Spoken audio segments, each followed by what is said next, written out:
So today's World Orgasm Day, and I'm actually going to talk to you about the whole climax orgasm thing. Now, a lot of people say, well, this is taboo. You shouldn't be talking about this sort of thing.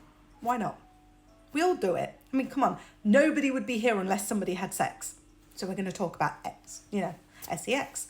And what we're going to talk about is, more importantly, pleasure aspect. Now, it's become a huge thing at the moment about consent, and so it should be. There should always be consent.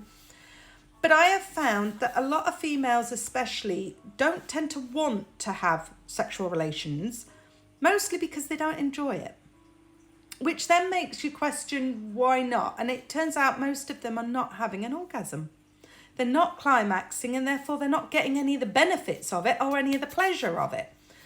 Now, when you have an actual orgasm, it's not just making you feel good. It actually has mechanical issues. It releases hormones into your bloodstream.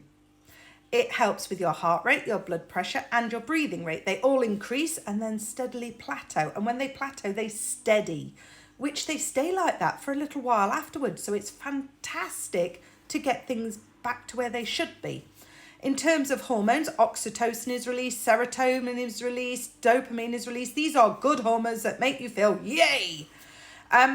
It's also very good for muscle contractions, so it can actually help to ease your pain, headaches, menstrual pain, abdominal pains, any sort of inflammatory pains that you've been having post climax. You will find that they actually reduce for a little while, not permanently, but they will reduce for a little while, which means that your body is more relaxed and better. So there is a medical aspect for doing this. At the same time, though, there must always be consent, and the woman must be into it. And self-pleasure is just as important as one with a partner, because, again, it's about giving you a different style. And it's not all genitalia stimulation that causes orgasms. Sometimes it's as simple as the erogenous zones. Ears can be erogenous, wrists can, lips, necks. For some people, the back of the knees or the feet. There are many erogenous zones that will give you that same sensation of, oh, that feels so nice, and oh. But that can make such a difference. There is so many, and it isn't just your genital, your breasts and your vagina and your penis. It is knees, necks, elbows, feet, ears. Some people are really mad. They like round their eyes or up here doing. Some are more their heads. And it's about that sensation of movement, and you can get that with a massager in like the neck area or the back of the neck or around the ears.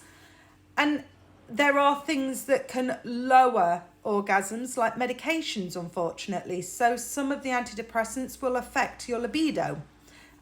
You'll also find certain foods can lower your libido, and we find that your mood can lower it. As well as drugs and alcohol can lower it as well.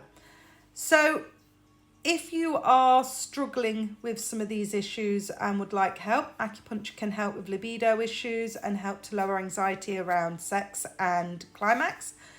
But at the same point, communication is the vital key.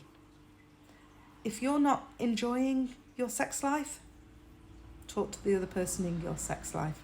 This has been Thoughts with Points. Happy Orgasm Day. Take care.